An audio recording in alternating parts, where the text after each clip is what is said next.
Have you ever wondered why your footage looks amazing in bright lighting, but grainy and soft in low light? That's because of a setting called ISO, which measures your camera sensor's sensitivity to light. So in this video, I'll teach you all about ISO, how to use it when shooting video, and I'll give you some tips on how to get the best image out of your camera related to the ISO setting. If you're new here, I'm Victor Melcher, a DIY filmmaker. I do tutorials every Tuesday and a fun video every Saturday. So be sure to like and subscribe if you want to learn and be a part of my creative journey. And to get full control over ISO, switch to manual mode. So the lower the ISO number, the darker the image. The higher the ISO number, the brighter your image.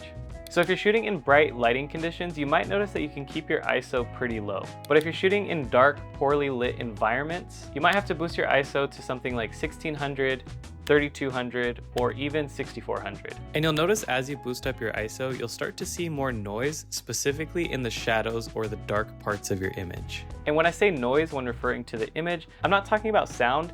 Noise is just a fancy way of saying that your footage looks grainy. Now, ISO performance varies depending on your specific camera and the size of your sensor. For example, my DJI Osmo Pocket 3 has a pretty small 1-inch sensor, so it's gonna perform the best at lower ISOs like ISO 50 or 100. But on this camera, when I boost my ISO to 800 or higher, that's when I'll start to see more noise. While something like my Sony FX3 has a larger full frame sensor, which collects more light and it's gonna perform much better at those higher ISOs. Now, most cameras made within the past few years have something called a base ISO, or sometimes referred to as a native ISO. This is the specific ISO value that your camera will perform best at, giving you the cleanest image with the least amount of noise, most color accuracy, and the most dynamic range. Now, every camera will have a different base ISO, and this depends on your specific camera model and the color profile that you're shooting in. And if you're unsure what your camera's base ISO is, just Google your camera brand, the model, color profile you're shooting in, type base ISO, and you should find it pretty easily.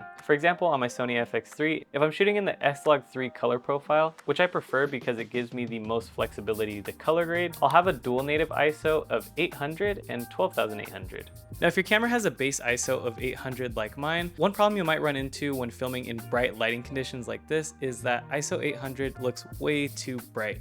So that's where tools like a variable ND filter actually come in handy. Screw this on. Variable ND filters are essentially like sunglasses for your lens, and you can rotate the front element to make it darker or brighter in order to properly set your exposure and not over or underexpose.